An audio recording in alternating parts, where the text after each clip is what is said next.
Last time on Square Roots, Kiryu plays Cupid for a pair of star-crossed lovers, breaks up a blackmail scheme, and goes on a real F-up of a date. Also, he gets the 9-year-old in his charge shot, but only a little, so overall a good day.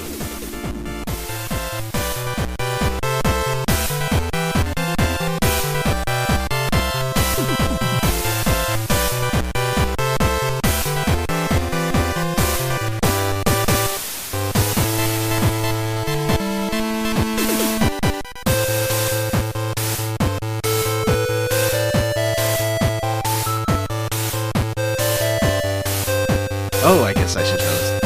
Hey everyone, and welcome to Square Roots. The world is ending because once again, I am your host, Johnny Brandon. And with me is my buddy, Jim Fingerchop Banks. Hello, John. Hello.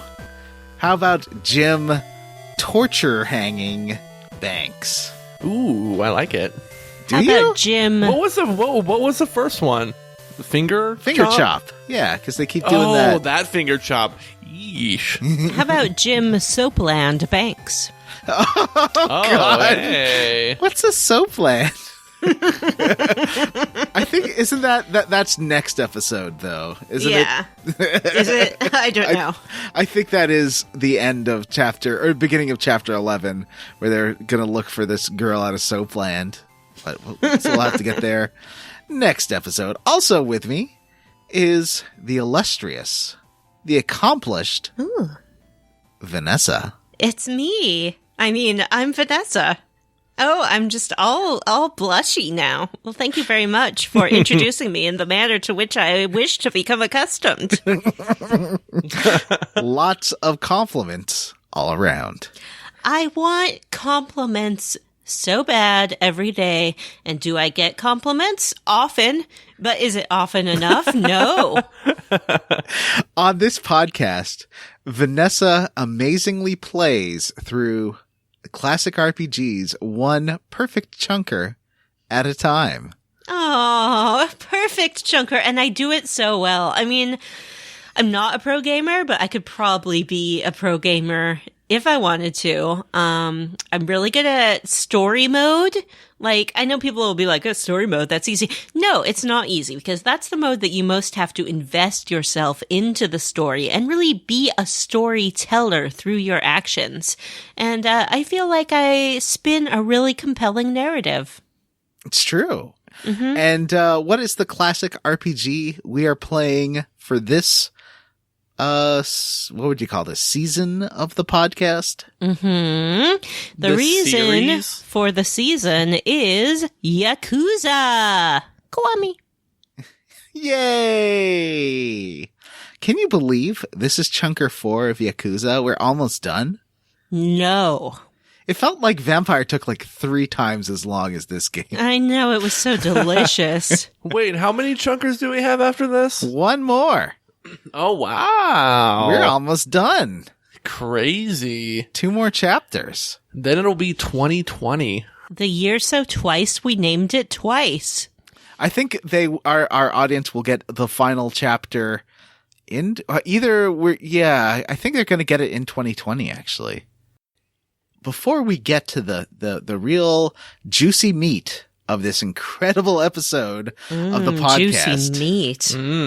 This episode turns into Virtua Cop. This episode has an extended torture scene. This episode has the Matrix suddenly happen.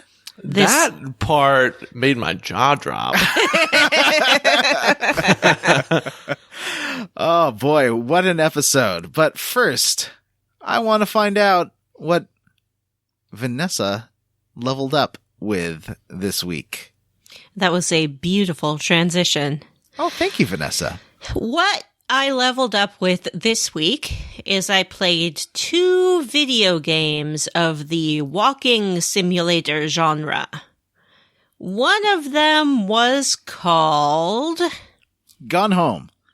No. The Stanley Parable. No. What Remains of Edith Finch? No. Vanishing of Ethan Carter. Yes. One of them was called The Vanishing of Ethan Carter, which is a game that Jim had recommended. I did enjoy it. It's sort of a murder / disappearance mystery, but that doesn't really give any justice to what it's actually about. You just have to experience it. It's a sassy game. When I started it, it was like, this is a game that doesn't hold your hand. And I was That's like, true. Fine. I didn't want my hand held anyway. Dummies. But it's good. I think it's set in Norway or something like that, which makes for some beautiful scenery. And at one point you visit like one of those Viking-style churches. That was cool. Mm-hmm. I think overall it was a cool, good game. And I recommend it. The other game I played, I do not recommend. And it was called... I can't remember. Oh, I remember. It was called Dear Esther.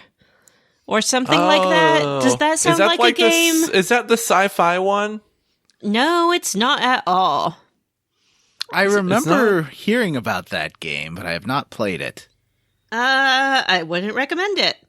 It is a walking simulator in the truest sense, in that there's just walking and there's very little to discover. And as you walk, you sort of hear these letters that this narrator has written to someone. So it's all like, Dear Esther, this and that, and this and this and that.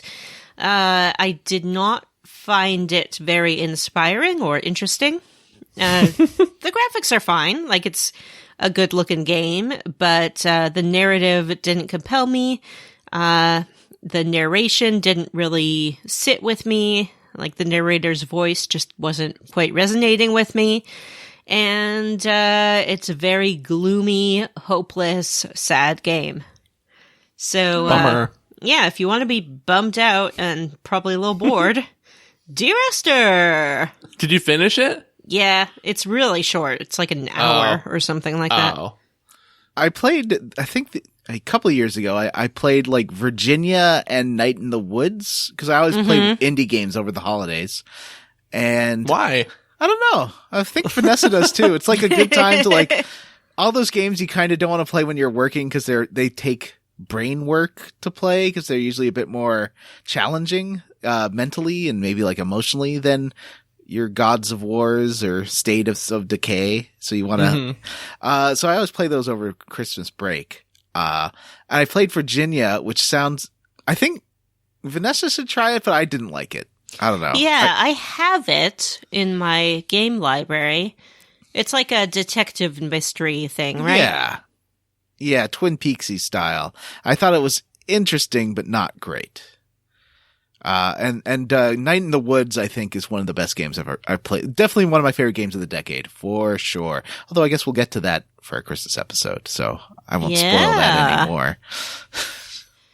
So that is how I leveled up. Jim. I watched a movie this morning. I just watched it this morning. It's called Good Time, and it stars Robert Pattinson as like he's basically a criminal. So the conceit of the movie is he has like a mentally handicapped brother. He's like a manipulative criminal guy. He has a mentally handicapped brother that he gets arrested, and the movie is him trying to do all of these criminal schemes to get his brother out of prison. The movie was made by I don't know if I'm pronouncing this right. I hope I am. The Safdie brothers, who did the movie Daddy Longlegs, and then they made the movie that's coming out next week starring Adam Sandler, that Uncut Gems movie. But the movie is it's actually really stressful to watch. It's a super intense like crime movie, and it's really gritty and takes place in like the bad areas of like Queens and Flushing, New York and stuff. It's super gritty and grimy, and it's very stressful to watch, but it's a really good movie. Barkhad Abdi in it is he's the guy who played like the pirate guy in Captain Phillips. Oh, wow. It's a good movie. Yeah, it's a really good movie, and you guys should check it out if you like really intense, stressful crime drama movies. And I also watched The Irishman on Netflix, which is the longest movie. It's I felt like I watched it for 4 days. It's like 3.5 hours long. Do you think you're enough of a dad now that you can really enjoy watching these dad movies? Like, well, not the other one, but The Irishman just seems like a dad movie. It's a dad movie to the point where like I thought it was, I mean, it's an okay movie. I thought it was boring though. I don't know. I think pretty much all crime movies are boring. That's my problem. Or at least all gangster movies are boring. Gangster movies, I can see that. That's a good point, John. That is a dad genre. That and like a lot of the Die Hard movies, those are dad movies. I love the first Die Hard though. And the second. I like the first one and the third one. I like Rennie Harlin's Die Hard because I love Rennie Harlin's dumb movies. But yeah, that's what I did. So Good Time is good. The Irishman is okay, but way too long. If you started it now, you'd be done with it by Thursday. John, how did you level up? I leveled up by playing some video games, as I am wont to do. Oh, video games. I haven't watched the new Mandalorian yet, so Me neither. I need to get on doing that. I heard it was bad, though. Oh, no. I know. The worm has turned. Mandalorian fever has been overtaken by not Mandalorian fever. So I went on Facebook Marketplace and typed in Xbox 360 because I have a bunch of 360 games and no 360 to play them on. Oh, sad. What happened to your 360? Well, okay. 360 number one, Red Lighted of Death. That's what happened to mine, too. And that was in 2008. And then I sent away for it to get fixed, but it didn't come back before I had to move to California. So that got lost in the mail. Oh, bummer. 360 number two, Red Lighted to Death. And it was beyond its warranty date. Then I bought another one, which lasted from 2010 to now. Well, actually, its drive stopped working a couple years ago. Like the drive just doesn't open anymore, and you have to like push in a pin to make it open. And so that one, it worked fine, but I've swapped it. But the drive doesn't work, and I have a bunch of games on disc. So I went and bought a Slim this time. Those are tiny. Have you seen how small those are? I saw your picture of one next to a Switch for comparison. Yeah, it's basically a little bit wider than a Switch. And it's much, much thinner than the old one. It's like a little tiny mini 360. It's really cute, and it's very quiet. Like a little baby. That's good. So little baby. I played some console. Project Gotham Racing 4, which is interesting because those games have been almost totally scrubbed off the Microsoft store. Like, you can't buy them anymore. They aren't, like, Project Gotham 3 doesn't even show up in the listing of games made by, on Xbox 360 anymore. And that was made by Microsoft, but I guess it's like cause they had to license the cars, and I guess they licensed them for a certain amount of time. Why? And that's all gone. That's so dumb. But I could still play it from the disc, and I had to like go through internet tutorials to find out how to get all the cars, the DLC I bought for the game, because it was like, it's gone off the store, but you can still like go through your download list, which is in your account settings to get them. Interesting. Yeah. I like me some, the Project Gotham games are my favorite driving games. They're just really fun in a way that a lot of driving games aren't. They're just like all of them. Aww. I really like the selection of cars and the tracks. Like, it's got tracks in like Quebec City and St. Petersburg. It's just, and really well rendered, beautiful. The game for a 12-year-old game is gorgeous. Sounds like it would be a nice environment to walk around in. Yeah. There is a mode you can do that in, I believe. What? Walking mode? Now Yep. you have my interest. There, otherwise, I've been listening to old Giant Bomb episodes from 2010 because I like doing that because you get interested in playing old games that are like $3 to buy if they're still available to purchase. Like, they're talking about Dark Void, and I really want to play that again. Ooh, I've always wanted to play that. Because Jeff Gerstmann really liked Dark Void. And so I'm like, oh, you know what? That's $10 Canadian. Oh, yeah, did I tell you the 360 I bought was $40 Canadian or $30 US? Maybe like, wow, that's crazy. I told you, if you want old last gen systems, right now is the time to buy them before they get really expensive. Because that always happens. Dark Void is one of those games that was always at GameStop for like $4. Yeah. Yeah, and so I think I might get on PC to get it with super good graphics. I do actually have a 360 copy that I could play, but it kind of runs like butt on 360. I also want to play, I dragged it out to play. I just haven't had a chance yet. Do you ever play any of those Stuntman games? That sounds familiar. Is that the car one? Yeah, it's like it's sort of like you reenact classic car chases from movies, except they're unlicensed versions. They're like, what's the Kirkland brand versions of car chases from like Batman and James Bond movies? It's like the Great Value version. Exactly. So I've been in a real car game mood, and I played more State of Decay, but I've talked so much about that on this podcast that all I'll say is somebody please play with me online. Oh, yeah. You keep asking us to do it, but we won't do it. I know. You're all monsters. Let's head over to the rap sheet.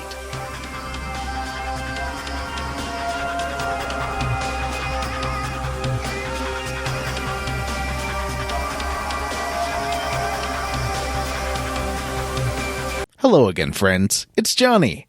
Just here to say, at this point in the track, Vanessa goes kind of away because of some weird technical stuff that I think we've diagnosed. But she comes back at the end. I just had to edit around her side of the conversation. And back to the show.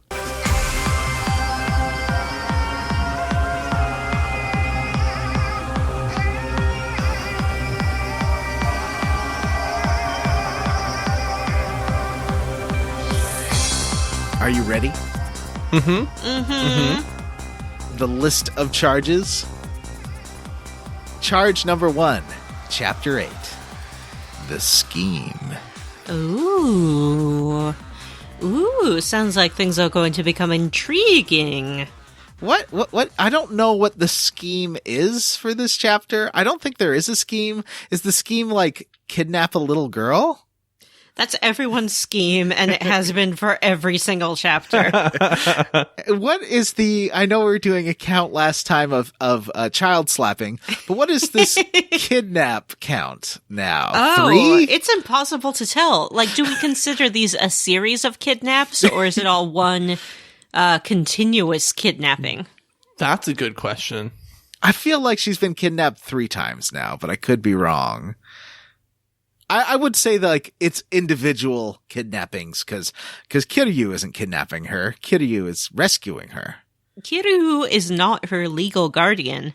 Yeah, the Sunflower Orphanage is her legal guardian, and they don't seem super interested in getting her back. We don't know that.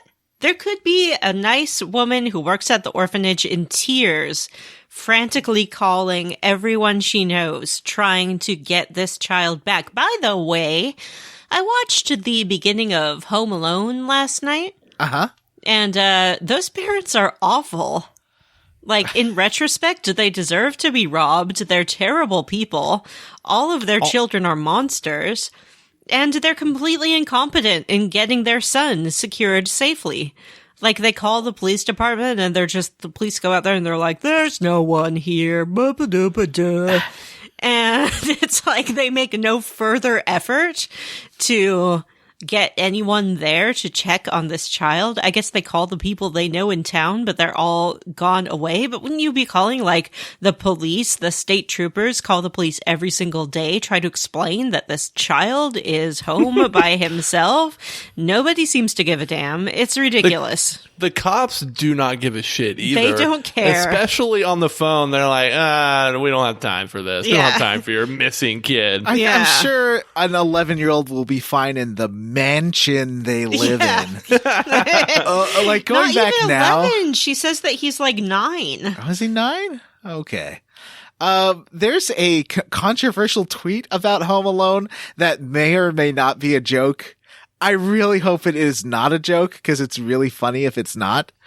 Where someone took a screenshot of the wet bandits dressed as cops and were like, this movie was so low budget they had to make the same actors play 2 different roles. That's the same guy. Look, that's the same guys who played the wet bandits. That's so stupid. I love it. Yeah, and then she's like trying to get on the plane to go back to him, and this old lady is shaking her down for her jewelry. It's like she's explained the situation to this woman and she's going to pay her $500, and the woman's like, well, that's a nice watch you have. Oh, and is that a ring? It's like everyone in this universe is monsters. Well, that's Catherine O'Hara, right? The mom? Yeah. Mm-hmm. She's enormously wealthy. She lives in this palatial estate. She does, and again, she does deserve to be robbed because they're definitely Reagan voters who think that welfare mothers are the real Reagan problem voters in America.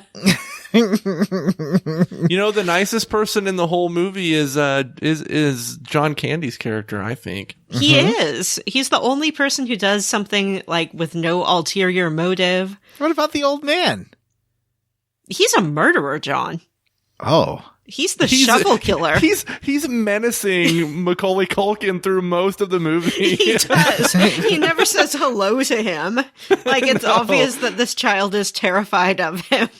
He is part of our greatest generation. He fought in 2 world wars. He probably has PTSD, and you are mad at him for not saying hello? I'm mad at him for not being a responsible adult and recognizing that the child who lives across the street, who he sees several times throughout the course of the movie, is there by himself. Doesn't he rescue the kid at the end? At the end? All right. I haven't seen that movie since I was a child. I really recommend you watch it through adult eyes. Huh. Yeah. You should watch. There's a Netflix series called The Movies That Made Us, and they do they do an episode on like culturally relevant movies from the 80s. And there's an episode on Ghostbusters. There's an episode on Home Alone. I think there's one on Die Hard and one on Dirty Dancing. Oh. It's a really good series. They do like interviews with the cast and the writers and the directors. Should check it out. Well, back to Yakuza. Back to Yakuza. I don't see Haruka doing any Home Alone style antics. She doesn't seem like that type. She's pretty passive. I mean, she is like on a quest to find her mother. Do you think that would be a more interesting game? Like this game from Haruka's Home Alone? Yeah, well, Haruka's story. What? I guess except you keep getting kidnapped.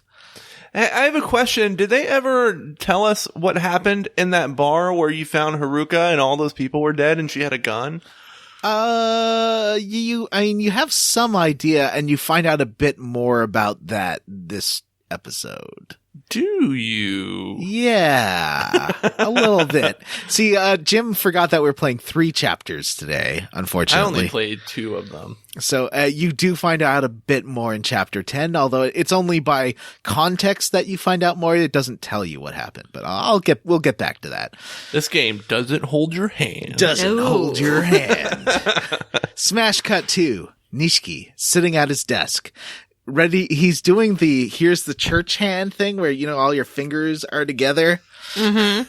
Oh, and then here's the church, here's the steeple. Open the door, Open the here's all doors. the people. Here's all the people. You gotta open that door. Yeah. Yeah, he's basically doing that, which leads us back. And then another guy comes in and he does this, and they interlock hands, and then you open it up. Have you guys heard of that? No. Tell me No. more. I'm not gonna tell you. What? Okay. So, All right, then. Keep your secrets.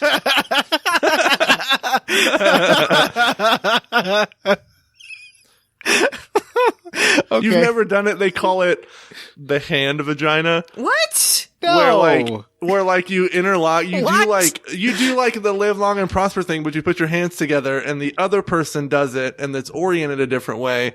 And the person who spreads their hands open, it's supposed to look like you're looking at a vagina. The hand vagina. Is this part of your foreplay routine? Yeah, this is why I make all my dates do it. Here's the church and here's the people. I'm just going to give myself a little preview, if you don't mind. Daddy like. Oh, no. Hold on, let me send you guys a little Please. thing. What? It's not. Oh, no. Okay, I'm gonna click and watch this, but collegehumor.com videos/hand vagina. hand vagina. I'm gonna hit play on this now. Okay. It's a minute and 30 seconds. I think Jim's trying to get out of pretty short. staying to the end. Yeah. Uh-huh. Oh, I should put the Okay. sound on. Let me see. I'm seeing some children. They're like nodding at each other. They're chatting.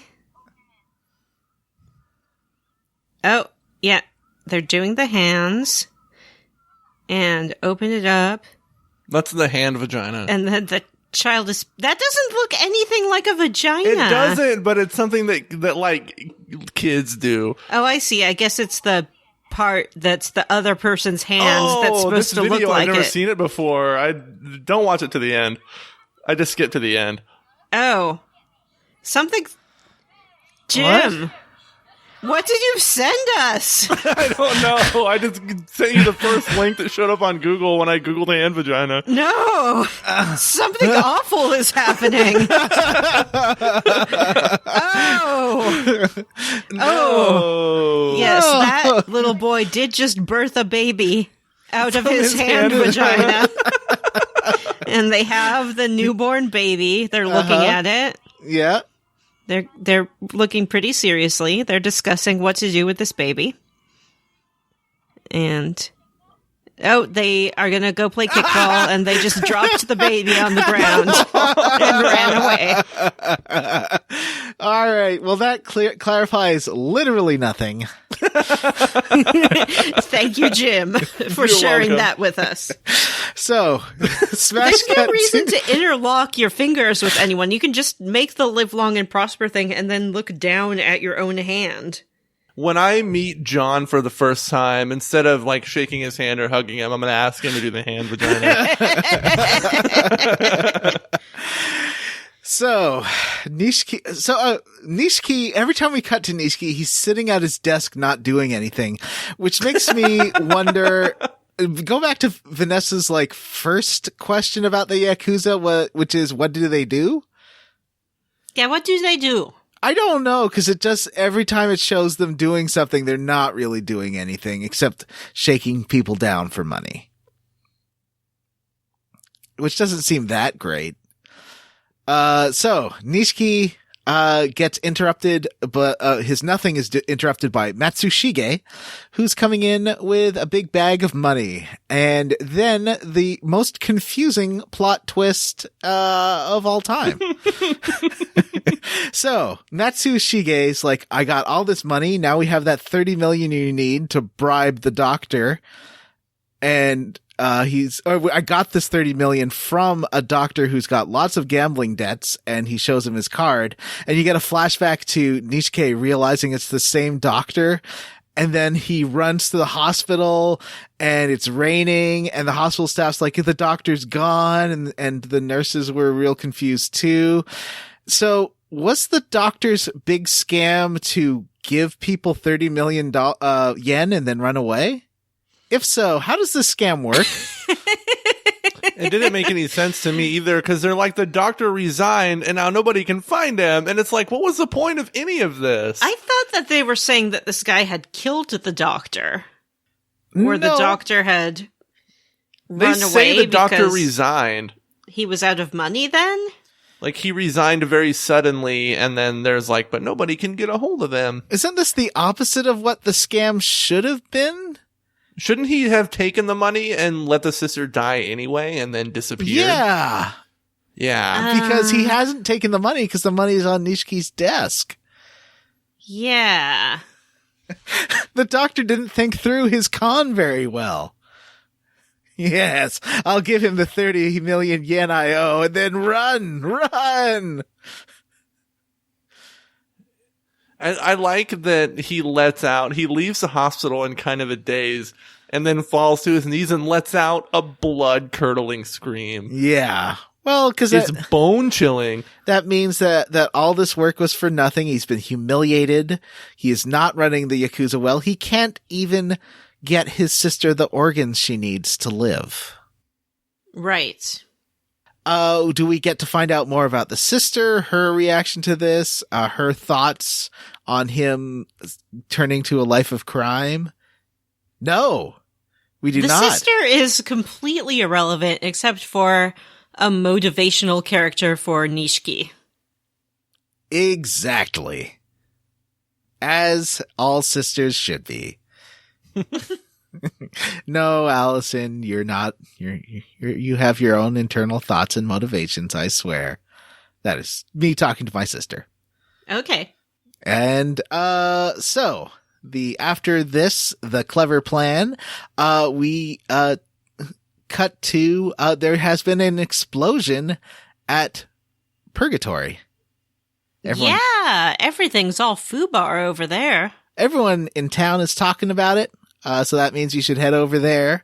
And there has been an explosion. Date is injured. Haruka kidnapped.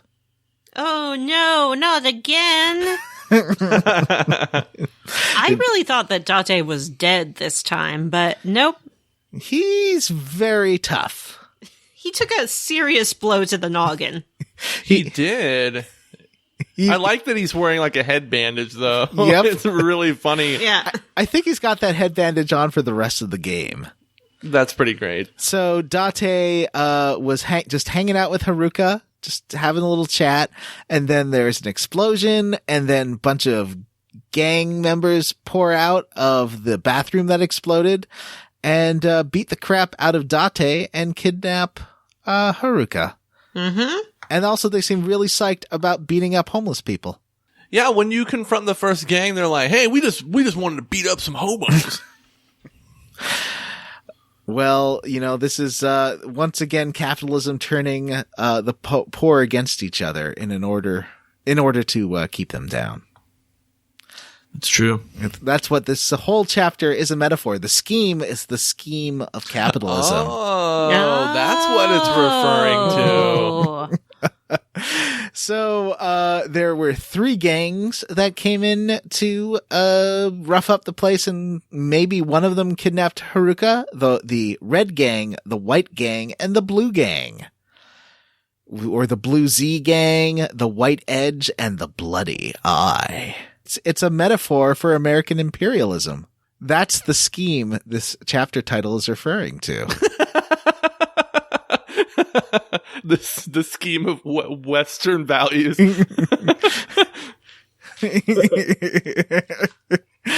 So, you have to then track down each color one by one. Fortunately, everyone in town is talking about each color pretty much in turn, so you can get some clues on where to go. Like the first one they say, like right when you get out of town, they're like, oh yeah, we saw these blue guys, the Blue Z gang, hanging out in that park to the west. And I knew exactly what park it is. Bathroom Park, where have you done that subquest where the guy keeps asking for more toilet paper? More toilet paper? It's one of the sub-stories, is that there's someone in there and he keeps asking he's like, I don't have anything to wipe with. There's no toilet paper in any of the stalls. So you give him like pocket tissues And then he's like, oh no, it got way worse. I'm going to need 2 sets of pocket tissue. So I have both of them now. So I need to go back and give them some more to see where this subquest goes. So I can understand that scenario. We've all been there. We all forgot to do our resource check before going in. After you go to the Bluesy gang, you're like, hey, have you seen this child? They're like, what? We didn't kidnap any kids. We'll beat you up. So after you kidnap beat up Bluesy gang, then you beat up the White Edge guys who are out in the Champion District, which is that weird little area to the east. They are in a little back alley. And then they say, hey, you should go check out the Bloody Eye. I think they have Haruka. They're in the club Debola, which you might remember from last episode because there's only 10 locations in this game.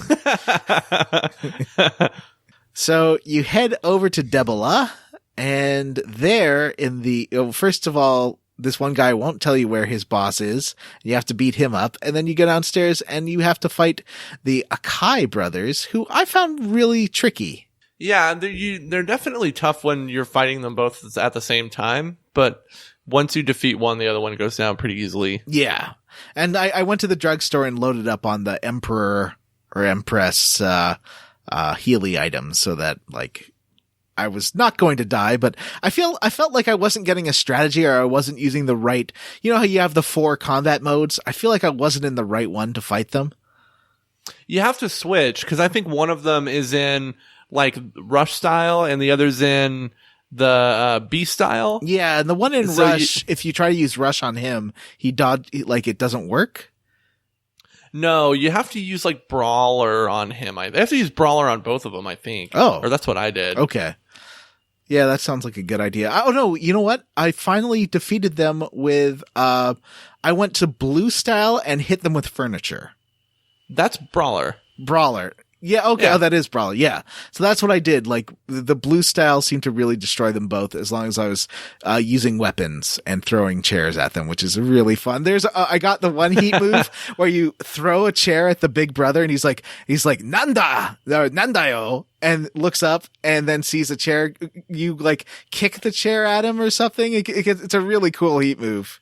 There's one where there's a heat move where you throw something and you like throw it up in the air, run up to the enemy and uppercut them into the thing that's in the air. Yep. That's really cool. There's another one where you like throw something and then kick it at them. Yes. Yeah. That one's great too. So I eventually beat them up. And the older Akai brother, the little one, tells you that eventually after you use some enhanced interrogation techniques on this guy, where you force his face into the bar over and over again. And eventually he tells you he was being tortured, eventually he tells you he was hired by Lao Kalong of the Triad. Then you get a great flashback.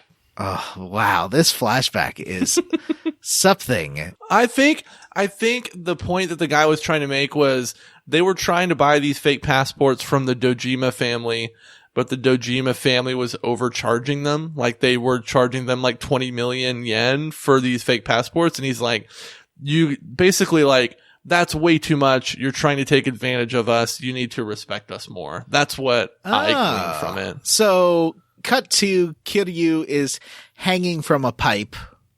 His arms tied up. He's suspended. So Lao Kalong's real upset about this passport situation, returns the merchandise on the floor, and then suggests that his buddies there, torture Kiryu for reasons. Like he doesn't seem like he has information they need. No, they're like, but if we make, the guy says, if we make you die a horrible death, that will send a message. Ah. Yeah. Is that the scheme? That's the scheme. Okay. So that's the scheme that this chapter title is referring to. So, then how do you all feel about 5 minutes of watching your favorite buddy, Kiryu Kazama, get, tortured? But they help him with some acupuncture. Yeah, they're sticking these big old needles in him. I think it's one of those things where it's like the different pressure points and nerve endings. So like, oh, it's so gross. Oh man. You know, they do leave Kiryu's nuts alone. They do. Which is great. Was it Skyfall or the one after Skyfall where James Bond is tied up and the guy from No Country for Old Men is there and he's like, I bet you never imagined yourself in this position where he's like tied up and No Country for Old Men guys like torturing him. And James Bond like suggestively says, who says I haven't been in this position before, in like a sexy way, meaning he's bisexual? Yeah, because isn't Javier Bardem's character gay in that movie? I think so. Yeah. I think they said he's the first like gay Bond character, right? Oh, or no. First gay Bond villain? No. Anyway, back to the scheme. So, Kiryu is there being tortured. And Jim, I feel like you have the skills to describe how he is rescued. Yeah, so you see, like, in the frame is the two guys who are torturing him. One of them just gets shot by somebody who's off screen, and then it cuts to the other guy who reacts, and he scoots the table or the little cart where they have all their torture instruments at the person who's shooting. And it's Kazama, and Kazama, to dodge the cart, jumps in the air at least 10 feet. And with two guns, and John with guns, and then like John Woo style, shoots this guy twice. So, and then the other guy's dead. He gets up and he has a gun in each hand, and he shoots Kiryu down from the ceiling. It's the silliest thing ever. But yeah, I think the implication was he got his leg injured on the way to rescue. Is that what happens? I thought like his leg was already hurt and he's like, oh no, you maybe made it worse by like jumping in the air 30 feet. Yeah. Which is one of the reasons Kiryu is so devoted to him, is that Kazama basically hurt himself rescuing Kiryu from the triad. So you've got this information. You know that Lau Ka Long has Haruka, which I guess is, do you think that's the scheme that this chapter title is referencing? That's the scheme. Maybe what Kazama's doing is the scheme where he pretends to be like this injured man using a cane, but he can also like do John Woo style like gun kata. Do you think he does the thing like Willy Wonka now where he he like lets the cane drop and then does a somersault? Exactly. That's the scheme. His scheme is that he's actually collecting disability from the government. Oh no. So Date calls and says, hey, I guess they must be out in Yokohama's Chinatown. And also, Division 1 is investigating this thing, which must mean something big is happening, more than just the pendant. So Division 1, I think, is like the FBI. And that's what that guy, Pseudo, with the glasses works for. The one who was like, used to be Date's protege and now is his superior. But that's it for Chapter 8, the scheme. Not a lot happens. The fact that the flashback was the most interesting thing about that whole chapter means that there wasn't a lot going on. No, not a whole lot happened. Not the best chapter. But Chapter 9, I think, really is the best chapter. It's pretty great. It is pretty good. I liked the change up in the gameplay here. Did you? I did. I don't know. I can't tell you why, but it was fun. Even though you like murdered half of Tokyo. Yeah. Okay. So, cut to Date driving you out to Yokohama. He's still injured with the little head wrap around his head. He's pretty surprised that the Chinese mafia is tied up in this, that they would have some interest in more than just the pendant. Kiryu, this is like a Kiryu what do you call that? Introspective moment where he's really going back and thinking about what he's done, because he feels like if he'd really been devoted to protecting Haruka, she wouldn't have been kidnapped. So he's failed, because it should be that at his most desperate, men are at their most powerful, and yet he failed Haruka, and she got kidnapped. So finally, we get a new area to explore, right? Yokohama, you see him walking through there, like, oh boy! No. You do see a shot of him walking through the streets, but they don't use that for anything.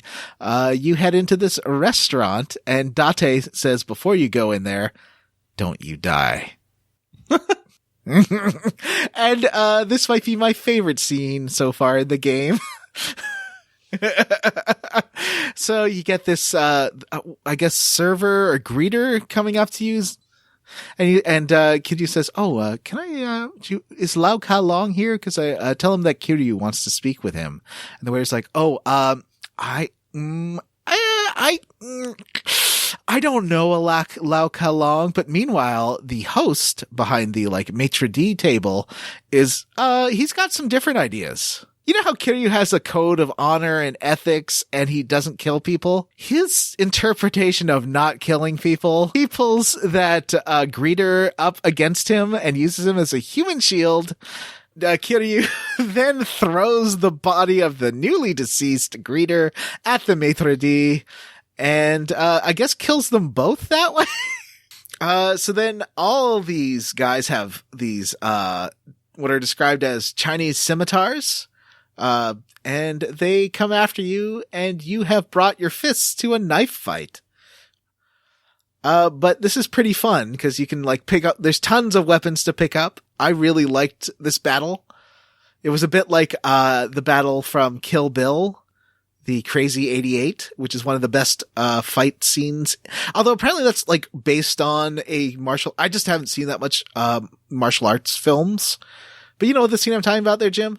You said the one from Kill Bill, right? Yeah. I love that fight, and this reminded me quite a bit of that fight. Yeah. So you make your way through this, area, and then head to, it took me a while to figure out where you're supposed to go, but there's some doors you can go through. And Lau Ka Long is there with Haruka, and he's sitting in this real boss room with a desk, he's a real villain area. And he says that, he doesn't really care about the pendant. He's already sold the pendant to Nishiki. The real value is Haruka. Oh, also, everyone keeps calling Kiryu an old man. They do. One of the gang members calls him an old fuck, which made me laugh. Oh, in a lot of these subquests too, they go on about how, especially we'll get to the badass dad's, subquest, but, they keep calling him old. He's 3 years younger than me. He's 37. John, you old fuck. Is this when I was at the car dealership and, when I was working at the car dealership and, the guy's like, "Oh, it doesn't have an aux cable." And I was like, "Well, you can burn, mix CDs." And the guy's like, "That's more of a your generation thing." I was very hurt. Lau Ka Long's then cause Kiryu's very curious why Haruka is so valuable. And, the guy's like, "You know what? We've talked enough. Let's fight." And he's got Chinese martial arts skills, which include warping around. He fights you with various weapons that get thrown to him by people on the upper balcony. I found this fight was easier than the two brothers. The two dummy teens that you fight. Did you find that, Jim? That this fight's easier? Yeah. I'm playing on easy, so none of the fights are really that hard. Oh, okay. But I did find the fight with the two brothers to be more difficult than this. Yes. Yeah. Cause it's a little tricky, but he for whatever reason, his office is surrounded by, really beautiful vases and end tables. And those also work super well for taking him out. So I was throwing priceless Ming Dynasty era vases at this guy's head. Nice. It was pretty great. Yeah, that'll teach him to invest in art. and kidnap a child. You can do one or the other. Yeah, that's true. So you rescue Haruka, And then suddenly Kiryu is arrested. As he should be. Cops pour in. Yeah, tearing through the city, murdering everyone left and right. Finally, someone called the police, presumably one of the people at the restaurant who were just dining there when bullets started flying. Because Pseudo is there, so I feel like this was kind of a setup. Oh, no. And Pseudo is there arresting Kiryu for kidnapping. Mm-hmm. Not for murder. Not for murder. Jim, did you do any of the sword heat moves? No, I didn't. What are they? Oh, there's a great one where someone's running at you and you just like hold out the sword and then just like let him charge into you. It's pretty gross.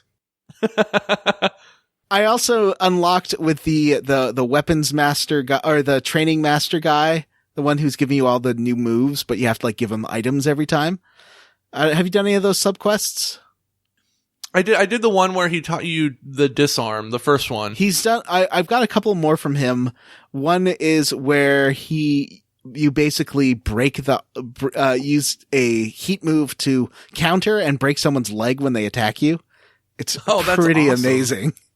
The disarm is one of the most useful moves in the whole game. Yeah, because like there's a lot of people with guns, and basically if you have a full heat bar, you run at them and then just throw the gun away and punish them for using a gun on you. Also, if you use R1, you aim at people and can just shoot them, and like 1 or 2 bullets kills everybody except for bosses. So Kiryu has been shooting up people in my game. Cut to prison. Kiryu is there, just sitting quietly. He's kind of used to prison. And maybe, like, really he's comfortable there. He cannot adjust to a life of a normal civilian life. And these fighting and combat he's been doing has been a call for help. But suddenly, Haruka shows up with Date. And Haruka, she keeps apologizing. And I'm like, Haruka, none of this is your fault. She thinks it is. She's like, I'm sorry, Uncle Kiryu. I just wanted to be with you, but I've caused you so much trouble.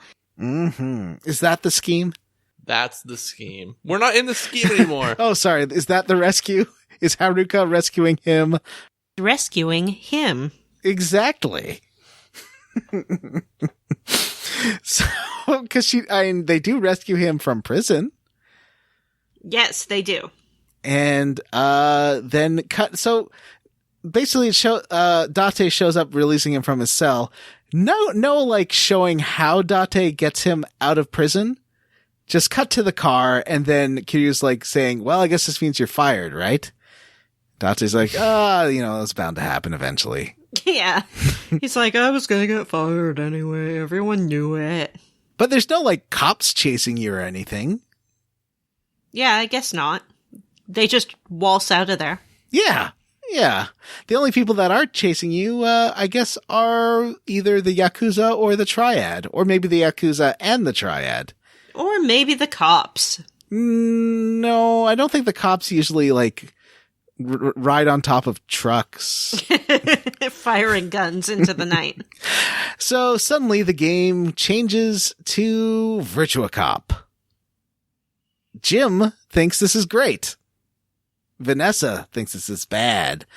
It's very bad. This is just like when I was enjoying myself on the Ebon Hawk. Looking forward to revisiting that ship, by the way, in 2020. And all of a sudden, they're like, oh, now you have to do a turret fighting game. Or you're enjoying yourself on the gummy ship. And they're like, oh, all of a sudden you have to do a gummy navigation game. Or you're enjoying yourself in the jungles as Nathan Drake. And, oh, all of a sudden you have to ride this stupid ski-doo up the river. Ooh, that's the worst. Or you're playing, as people might know, if they ever hear an episode about Dead Space, Jim, you're playing a fun survival horror game and then suddenly have to shoot asteroids for 20 minutes. That one almost makes me quit the game every time I play it. It's so bad. It is real. That's what this reminded me of. It's that kind of like bad, using the a controller to move a cursor around to shoot people, and it's really sluggish. Yeah, it's sluggish, but I mean, it's pretty forgiving in that, like, your targeting reticule is actually pretty big, and it's hard to miss. So, I mean, it goes on for way too long, but it's not like hard to play. I remember this being way harder in the PS2 version and not having a checkpoint that this game has, but I could be wrong. But I just remember getting really frustrated with it. They made the PS4 version way easier. I was ready for it to be over. I was like, is it really going on this long? But I mean, it's not hard. So basically a Virtua Cop. You have a gun and you are firing. You have a duck mechanic, like a time crisis, to reload. And if you are ducking, instead of you taking damage, then the car takes damage, which is good and bad. But yeah, I went at the end. I had like 1/4 Kiryu health and 3/4 car health. I think that's about where I was. My favorite part of this is when there's like a semi truck that chases you and is like ramming into your car, and it, for some reason, it just reminds me of the Terminator. Like, or I guess Terminator Judgment. No, 2. Terminator 2. Yeah, Terminator 2. When Robert Patrick is driving the big rig and when your bitch slap rapping and your cocaine tongue, you get nothing done. But I was like, oh, and so that like that carried me through the rest of it. I was like, oh, I'm kind of playing a Terminator. You know, they do seem to be going a little overboard. There's about 50 motorcycles, maybe 15 cars, and people with rocket launchers shooting missiles. There's a little girl in this car that is apparently super valuable. Kiryu can also shoot the RPGs like grenades as they leave the thing. That is a classic RPG for this podcast.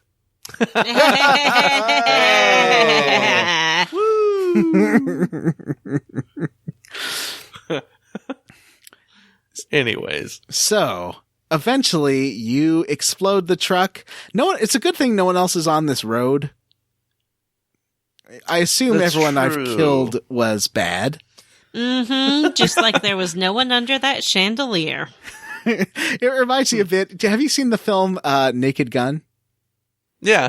I accidentally ran the last two over with my car in a park, but it turns out they were drug dealers. That's when Drebin is getting a medal for his 100th drug dealer kill. I bet Catherine O'Hara liked that. She's like, yeah, run over drug dealers with your car. No, Catherine O'Hara's character in Home Alone, John. Not Catherine O'Hara herself. She is wonderful. They actually, listener to the show and my friend sent me a video of Catherine O'Hara. It was a parody of Three's Company. And it was Catherine O'Hara kind of doing a Chrissy Summers, parody, except it was called One Is Enough, and it was just her. It was like, what happens if Three's Company only had one cast member? So she's like interacting with herself and tossing her hair back and forth and kicking her legs, but nothing happens. It's pretty great. Anyway, back to the game. So, Kiryu Road Warrior wins, and we get a flashback to Nishiki. He's there looking. I don't know what this thing is. Maybe Brian Pitt would know. It's like is it an urn that he's looking at, Jim? I don't know. It's like a little funeral. It's like a little gravestone, but it's tiny. Yeah, it's like a little paperweight kind of thingy. And it's got Yuko Nishikimura. It's basically Nishiki's sister. It's her marker, and Nishiki's there. He has a knife, which I'm thinking he's maybe thinking about killing himself. That was my reading of the scene, but things turn around because Matsushige walks in and he's not reading the room properly. And we get what might be the first hair origin story in Square Roots. Because we've been talking about how Nishiki turns into a 90s villain with slick back hair, and now you find out where this starts. And we do it's not the first hair change scene, because that happens in Final Fantasy IX when the Princess Garnet cuts her hair. But in this scene, so Matsushige walks in and he's like, you aren't doing anything. You're just being lazy and moping. If Kiryu was here, he'd do so much of a better job because Kiryu is rad. Everyone likes Kiryu. Why are you this weakling idiot? Everyone knows what a dummy you are, dummy. What are you doing with that knife, dummy? Huh, I bet you're thinking about stabbing you with it. Well, you're never going to do that, are you, stupid? So really, Matsushige is rescuing Nishiki from depression. Nishiki decides, suddenly you see him snap. He's kind of like his eyes have been twitching for the past 3 flashbacks as everyone's kind of making fun of him and his life is terrible. But something breaks at this point and Nishiki gets a steely look in his eyes and surprising Matsushige with a knife to his tum-tum. He stabs him and then he says something to him, pushes the knife in further, and then from behind you see him kind of he does a twisting motion with the knife, and the guy just explodes blood all over the place. Well, it was really gross. The thing he says to him is actually kind of important. He says, "It was me who killed Dojima." Oh, that's right. He admits to killing Dojima, and then when the guy falls down, he's like, "What's the difference between killing one person and 2 people?" Mm-hmm. He's like, "Here's a little information for you to bring to hell. I was." Oh yeah, that's right. What a great line as you're killing somebody. I was the one who killed Dojima. And then he doesn't twist I think he guts him. He brings He brings the knife up and lets all his tum-tum spill out. It's real gross. And it is. So his hands are covered with blood. You get the shot of him looking at his hands. It's not an "oh, what have I done" situation, though. He decides to take that blood and slick back his hair. Chilling. Well, I was going to ask, do you think that he took all the Matsushige blood from the floor and collected it into a pomade? Mm-hmm. I think this might be our last Nishiki flashback. I can't see them doing any more. Yeah, now that his little arc from awkward dude to bad guy is complete. Mm-hmm. Chapter 10, Shape of Love. We live in the shape of love. Live in the shape of love. The shape of love. Yeah. Did Kazama give it to him? I think he didn't know what a cell phone was when he went to prison, and he gets back and everyone has him. So it'd be great if Kiryu still had a beeper.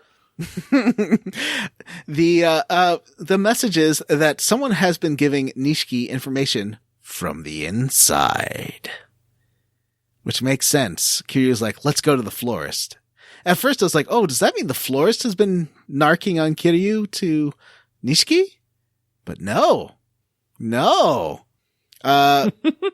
Kiryu has some idea of who this might be and verifies it. Well, at least he's not just suspicious. He's suspicious, but verifies. You get some bar cam. I don't like that this guy has access to everyone's closed circuit camera recordings. That seems bad.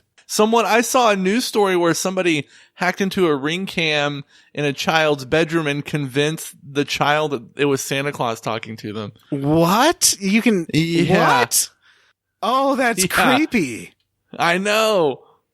I know. Who the fuck is putting web accessible cameras in their children's bedroom and thinking that's it's fucking weird. And Ring is also owned by Amazon, and Amazon has this home surveillance network where they keep track of all that footage. It's weird. Don't use Ring cameras. Oh, well, at least not inside your house. Yeah. So back to the game. We get through the CC cam footage, we see them all leaving because they're oh, we should go check out this tattoo parlor, and Date's going to go look up something else, and Haruka leaves, and Reina's by herself, and she snitches. She calls someone. Oh.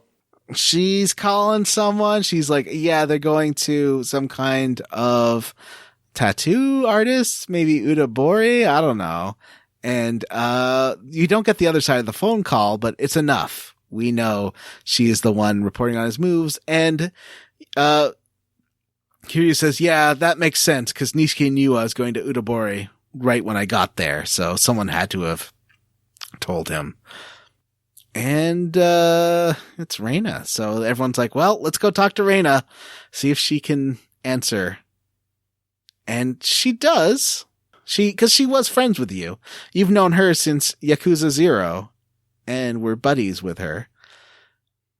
And I thought that she had a thing for Kiryu, but I guess it was Yumi that did.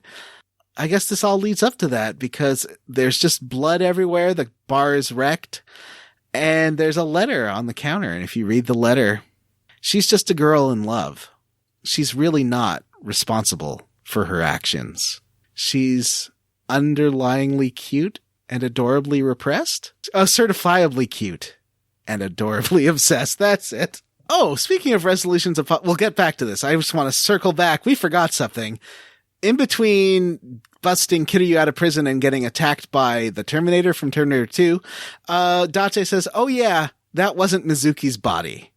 Vanessa's right, 2019. All right, circling back to doing it for love. She does shoot or try to kill Nishiki. You get a phone call from Shinji right after. He's there with Reina, and they are trying to escape. He's wounded. She attempted to shoot Nishiki, but they attacked, and now they're on a run for their lives. I mean, I really like Reina, and I'm sad that she doesn't seem to be doing super great now. And I'm sad that she betrayed Kiryu. So this chapter just involves following Shinji's losing a lot of blood. He doesn't exactly know where he is. He's real confused. He says he's near the Millennium Tower. And then you're like, okay, I'll go find you. And you track down like these massive pools of blood that everyone's standing around. Yeah. Like enough to kill a human several times over. And you get to a new location. It's right next to the batting cage, but it's an old host club. It used to be the best hostess club in town. Now it's all shut down. So you head through there. And Jim, I'm kind of sad that you didn't play this chapter because Kiryu discovers a new way to open doors. How does he open it? With the head of someone. That's amazing. And it's not just once. It's like 7 times going through each door. Does he pick one up and like ram them through a series of doors? Yes, That's he amazing. Does. Well, no, it's not a series. It's a different guy every time. Basically, like you end up in a locked room, and when you beat up the last guy, he picks him up and throws him through the door to open the next room. That's amazing. I would love it if it was the same guy through a series of doors. And you also get him, like disarming people, dodging bullets. Oh, this section is pretty fun. You make your way slowly up, to where you get to Shinji's on the top floor of this building. And he's there. Reina's not there. And Shinji looks pretty bad. He's messed up, but he's being protected by another Yakuza member, someone from the Tojo clan who does not want to shoot Kiryu. And Kiryu's kind of mad about this. He's like, oh, sure, you'll shoot Shinji, but you won't shoot me? What's up with that? Mm-hmm. And this guy's like, well, it's like I was just trying to like, he betrayed the clan. He's like, no. Nishiki betrayed the clan. Shinji's doing what's right. And the guy like takes a couple of shots at Kiryu, and at this point, Kiryu's just dodging bullets. Yeah. It's amazing. He is the one. Mm-hmm. And at this very moment, Revolver Ocelot comes in with Reina. What? Who? What are you talking about? Okay, it's not Revolver Ocelot, but it basically is Revolver Ocelot. His name is Kazuta Araze. Mm-hmm. And he is, people talk about him outside. They're a little, like, when you get into the host club, there's a gang of thuggy people, and they're like, oh, yeah, they're bringing Araze, and that's bad because he's just going to shoot everyone. He's real gun obsessed. It's going to be a bloodbath. Mm-hmm. And unfortunately... He has Reina. Yeah. Unfortunately, Reina is a little bit holy. She is. She has decided to become a temple worker to atone for her sins. She dead. Oh, right. She not moving anymore. She no move. She has a big bullet wound right over her heart. Mm-hmm. Araze drops the body, and Kiryu goes into berserker mode. Yeah. He is much, much unhappy about that. He's about to become a BY, a basic Yakuza. And if they don't stop, it's about to get scandalous. Yeah, he's kind of like in Super Saiyan mode. Uh-huh. Because Reina was his bestie. Mm-hmm. And this piece of garbage shot her dead. But also his Judas. Mm-hmm. Well, you know, friendship's hard. It takes work. Oh. So, do you think that Reina's love for Nishiki is the shape of love to which this chapter refers? I think that they threw darts at a board that had a bunch of words on it. Mm-hmm. And whatever those darts hit became the chapter title. Do you think that the shape of love is the horrible monster? Because it is the shape that Reina ends up kind of turning into by betraying her friends for romantic interests. I think the shape of love is the shape of the bullet hole in Reina's chest. I like to think that they hired like a second writer to be like, hey, we need to name these chapters. Can you do this? We'll pay you like $50. But they gave him the wrong game script. So, this guy's a real good guy with a gun. Wait, no, he's a bad guy with a gun. And you gotta disarm him. This is a tricky fight. I used a lot of healies. I was not scoring a lot of good hits. It seems like the best thing to do was to use objects around to throw at the guy. And the beast mode works well to, clobber him. It's the only one that does. I gotta go. Oh no, Jim's disappearing. He's fading away. Jim, you have to tell the audience you love them, and then you can go. I love you, listeners. I'll see you next week. Bye. Bye. Is that the true shape of love, Vanessa? Yeah, the love that we have for our listeners. Yeah. Well, John, now it's just you and me. Mm-hmm. And you know what that means. What's that? It's time for Sierra Roots. Oh, boy. What Sierra game do you want to talk about today, Vanessa? Well, I thought that we could talk about King's Quest: The Perils of Rosella. Oh.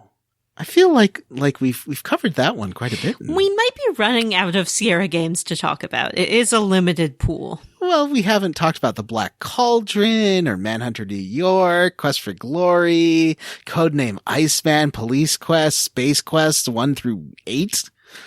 Oh, you're right. It's not a shallow pool at all. It's a deep ocean. What about Willy Beamish? What about Willy Beamish? I mean, at that point, Sierra owned Dynamics, so those are, like Heart of China, Rise of the Dragon, and Willy Beamish all count as Sierra games. What about King's Quest 8? Which one's the? Oh, is that the Tomb Raider style one? Yes, controversial. So tell me about that. I've never played that one. No, I won't. Let's finish this episode instead. Okay. Yeah, there's a lot. Like, we could go through a ton of Sierra games. There's lots of them. And who could stop us? Nobody. Nobody. But yeah, let's finish this up. You beat him up, eventually, and, Shinji is dying. Mm-hmm. He says that Kazama is safe with a woman named Akemi. Mm-hmm. Shinji doesn't really give him any more info than that. I guess, because he's bleeding out and Kiryu is not Kiryu doesn't know much about first aid or like trying to. He doesn't even know that Reina's dead for sure. He's not trying to like prep any wounds or like stop someone from bleeding. No. He just lets Shinji tell him this info, and then die. And then we get a overhead shot of Kiryu looking up to the heavens and screaming, Shinji! Oh, he's so alone in the world now. It's so sad. We still got Date. That's true. And Haruka. Yeah. And that little puppy.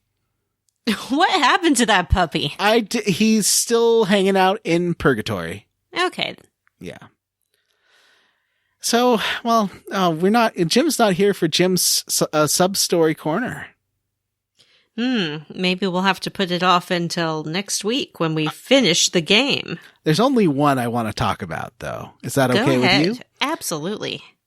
Bad ass dads. Ooh. There's a reporter in Purgatory, and she wants to interview because she is interested in interviewing bad boys. Ooh, she likes a bad boy, does she? She's like, yeah, it's all really in right now. Everyone loves bad boys. And by bad boys, I mean B-A-D. Badass dads. People love sexy older men like you 37-year-old. She even uses the term DILF. Amazing. She says that Kiryu looks like a real DILF. She wants to know all about him and how he came to be such a BAD. Oh. And Kiryu's like, well, I don't even have kids. And she's like, well, that's not the point. It's not about whether or not you actually have kids. It's whether or not you fulfill your badass dad ethos. Mm-hmm. And she wants to interview you and find out more about how badass a dad you are. And if you do a good job, she will give you a prize. You start telling her, first she was asking about like your hair or there's a few things she's like, so how do you prep for being a badass dad? And I was like, you got to get your hair perfect. She's like, yes, ideal. It's not just about beating people up. It's about the look. And then in walks the florist. And she's like, wow, you seem like a badass dad too. And he is. He's like, yes, I am. Let me tell you about how I'm a badass dad. And he starts one-upping you about how much of a badass dad he is with all the bad dad deeds he does. Mm-hmm. And that he like was a cop and kicked off the force. And she's like, wow, you really are a badass dad too. And then Date comes in and he's like, well, I'm a badass dad. I'm still a cop. I didn't even get to see my daughter for years because I've been too much a hardworking cop. And she's like, well, I don't know if that's really where we want to go with this. Unfortunately, I failed the last couple of questions because she's like, prisons for murder is a little too much. That's a little too badass. That gets into creepy, scary. So I don't know if I can work with that. And then I said, she's like, well, what else do you do as a badass dad? And I said, I work on my tan every day. And she's like, every day is too much. Yeah. You don't want to seem like you're trying. Mm-hmm. And you don't want to be a orange ass dude. Yeah. So she wasn't real excited. So in the end, the florist won badass dad. Most badass dad. He probably deserves it. Mm-hmm. But is there a way that you can win the prize? Yeah. I think if you answer the questions correctly, you could get the prize. But I did not. Oh. I was very bummed. Yeah, you could have had a world's most badass dad mug.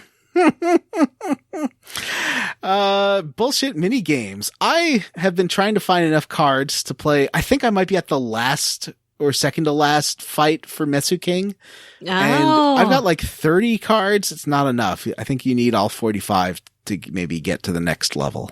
Ooh, that's a lot of cards, but I believe in you. What about you? Any mini games you want to talk about? I did some more UFO Catcher. UFO Catcher is my favorite thing to do. I have to have every one of those fat, stupid birds. I love it. It is really fun. Yeah, that's about it. I think we can move on. All right. Squarely against. But before we do, next time we finish the game. Yay! How did we get through this game so fast? I don't know.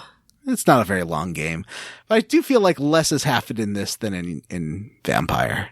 Yeah, that's true. We Vampire didn't go had through all that those emotional great side arc. quests of love and betrayal, Yep. loyalty and discovery. Of Jeanette and Romero and the prince. Illusion and truth. I don't think I'm going to end this game by being tied to a sarcophagus and dropped in the middle of the ocean. Probably not, but that would be pretty rad. Mm-hmm. And what a great ending that was. I feel like I deserved it. I mean, the endings of that game really are great. Like, just blowing up. Mm-hmm. No, what could be better? It's weird because that game is so beloved and I really had a bad time playing it, but I also loved it. Yeah, me too.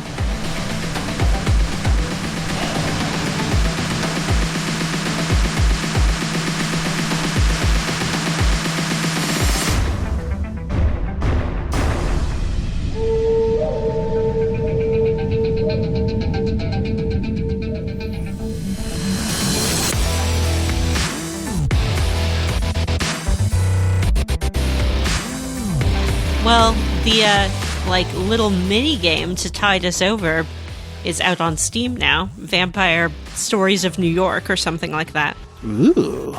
So check that out, listeners. Maybe that could be our January bonus episode.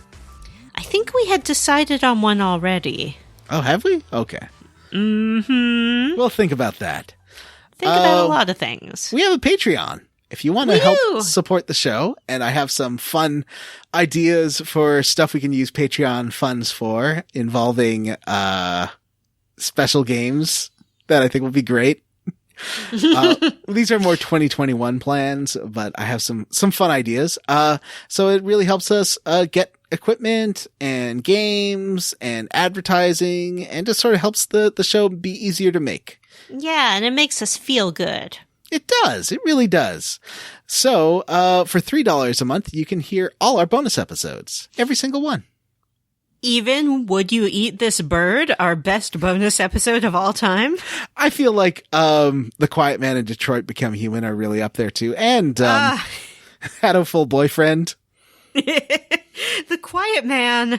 Like, sometimes I remember that we played that game, and I cannot believe it. Like, I can't believe it exists. Mommy it has to be made up. The ASMR death videos. It's so bad. Can you even call it ASMR? Because there's no sound. Yeah, but it really does look like one of those ones just talking nicely to the camera. It does. That game. So for this month, it'll be our personal top 10 lists of games of the decade. Wow, that's a lot of games to choose from. Mm-hmm, mm-hmm. And we'll get to criticize each other. Maybe come up with some, if you have some other best of the decade things you want to talk about, like favorite movies, favorite Chris, favorite moment, best brother husband, best magician. Yeah, that's a great idea. I'll think of like best beefy boy. Maybe we'll figure out. I don't know if Matthew will be on it because he's taking the month off, but if he is, I'll try to see if he has some fun stuff to talk about, or maybe he can send us a list. Although he doesn't like lists. He does notoriously hate lists. So he might not be on this one, but he deserves a break. They're doing this for 4 years. Because they require preparation. Yes. Sick burn on that. You're so mean.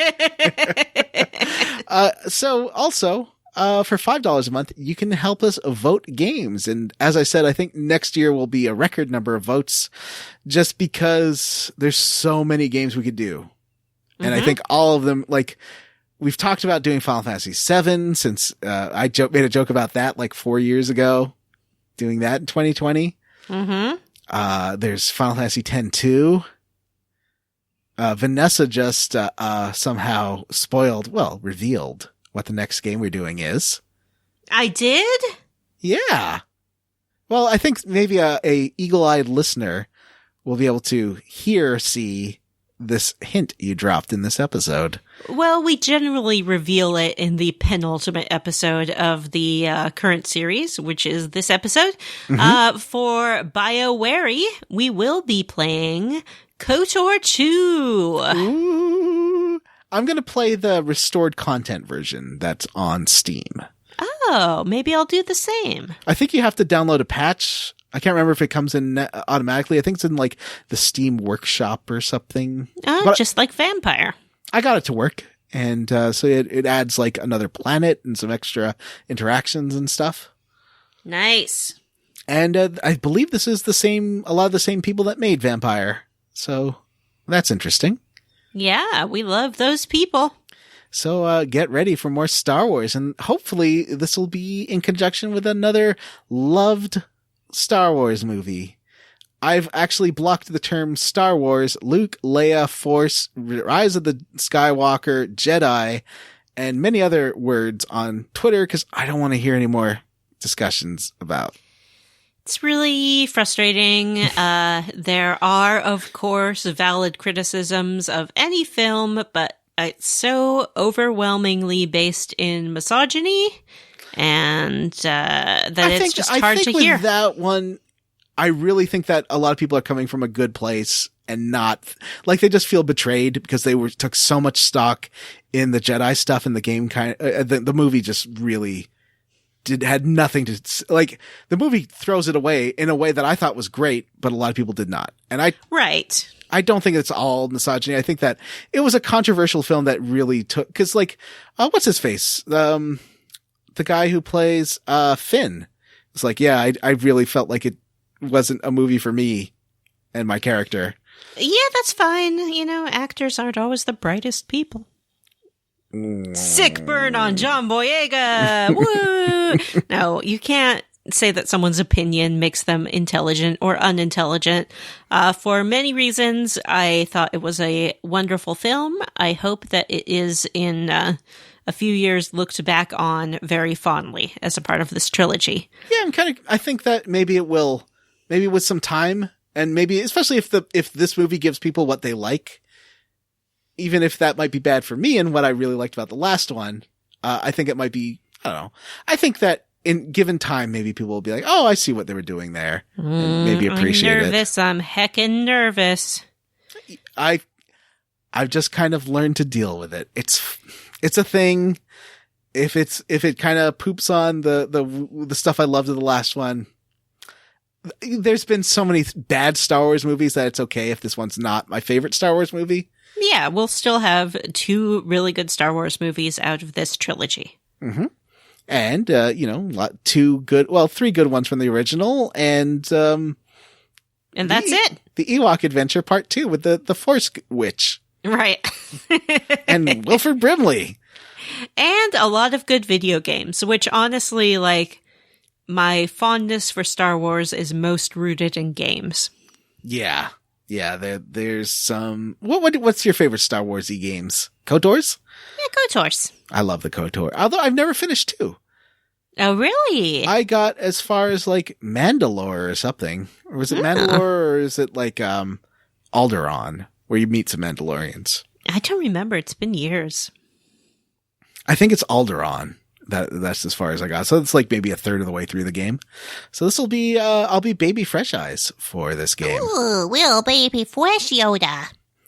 I want to know what happens, and I want to find out. I'm very excited.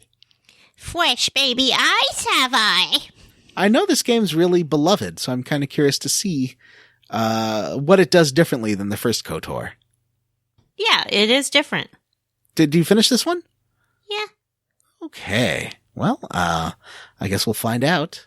But first, let's talk about some Patreons we have. Yes, let's power through this if we can, because old Vanessa has some business to take care of. Oh, yeah. Okay. Sure. Sorry, Vanessa.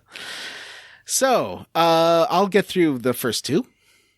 Okay. Patreons. Cyril the Wolf. Go, go, go, go, More games with evil playthroughs. Justin Ham, Jonathan Lee. Faster. The Phantom Scofflaws of the Opera, Joshua Bennett, Adam Zimmerman, David Shook, Cameron Show, Tracy Tanoff, Hexagon, Brian Pitt, In Loving Memory of Sexy Grandma, Jared Collins, Nathan Poirot, Brian Stone, Randy Pierce, Redditors, Harold Lauder, PJ Enns, Bort Von Glorp IV, Mama's Night, and Daddy's Pain in the Buttocks, Sean Arata, Jake Dickerson, Mary Queen of Scoffs, Andy Best, Citrus C, Tom, No Gods, No Masters, Amanda Douglas, David Green, Bree Girth, Just Jerry, Sammy Mitchell, Digimon Rocks, Admit It, Benjamin Avner, Tentacle Violation, Alexander Jovic, Armin Hammer, DJ Ethro, Space Harrier Everywhere, Florian Jonas Kramer, Stu Skeel, Stevens Paget, T. Bumpkins, Chris Wilder, Christian Go, Miguel Torres, Joseph, Wash in the Wind, Vanessa's Mom, Ward Childress, Knopford, Hudson Roth, It's a Kwame, Mario, Ryan Miller, Heavy Metal Jesus, The Mighty Monarch, Vanessa's Holiday Cheese Plate Fund, Lex Averial, G. Bailey, Christian Ryan, Stephen Kroc, Resty Kamada, Robert T., Race Jenkins, Ross Hartley, The Bad Boy Body V. Midkiff, Ronder Swan, Everybody Toots, Galendo, Sean Walsh, Andy M.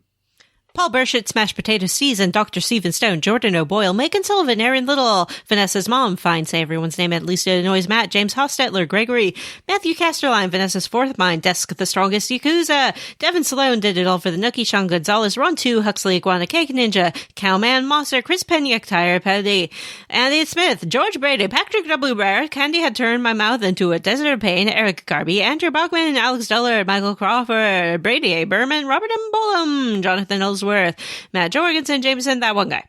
Send us an email, squarerootspodcast@gmail.com. I think we're recording this week, so we're already done for our top 10s, but you can also see us on our Facebook group, the Square Roots Podcast group for smart, cool, very attractive people, and tweet us at Square Roots Pod, where our intern will answer you.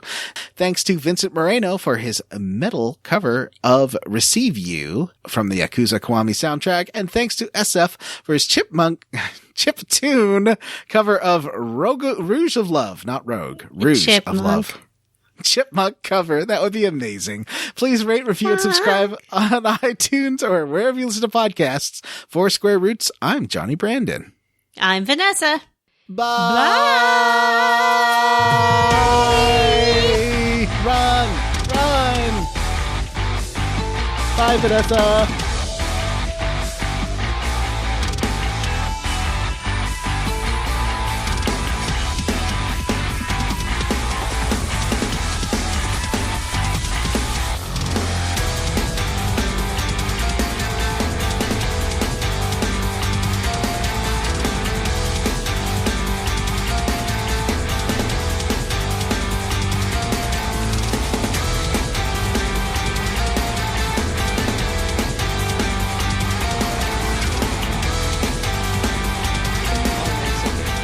Recording.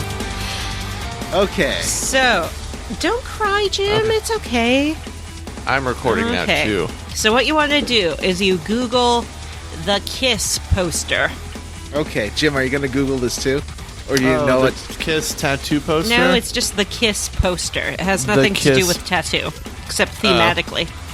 Oh, I see it. I've never seen this poster. I mean, I'm sure I've seen it, but I don't remember seeing it hanging in a lot of dorm rooms. So this poster's all over, and I remember reading about one girl whose boyfriend had it hanging up, but he insisted that one of the people in the poster was a man because he's not into that lesbian stuff.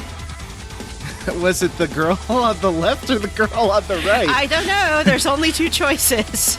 The one on the left has shorter hair but obvious breasts. Mm-hmm. So I guess the long-haired one? The one on the left, is she married? Is she married to the one on the right? Oh no, the one on the right, is she married to the one on the left? The one on the right is wearing a wedding ring. Then I guess she must be married to the other one. Well, or someone else. Or someone else. She couldn't possibly be married to someone else. Look at what they're doing. Smooching. Oh. There's another two girls kissing poster, though, and it's very similar in this list of results. It's almost exactly the same. The one girl looks the same, but there's another different girl in it on the left. Or the one that's on the left is on the right of the other one. and then there's another new girl on the left. Maybe it's a Yeah. series. Maybe. They don't look like they're kissing very well. Like, it's more like one is sucking on the lower lip of the other ones. I guess you'd call that a kiss. She's got some barrettes in her hair. Did you ever see the movie GoldenEye? I did. That movie was quite known for Pierce Brosnan's weird kissing style, wherein Oh. he kind of bites the lip of the person he's kissing. Ow. Yeah. Not into that. It's because his passion can't be contained. Right. Right. All right, so shall we clap? Yeah.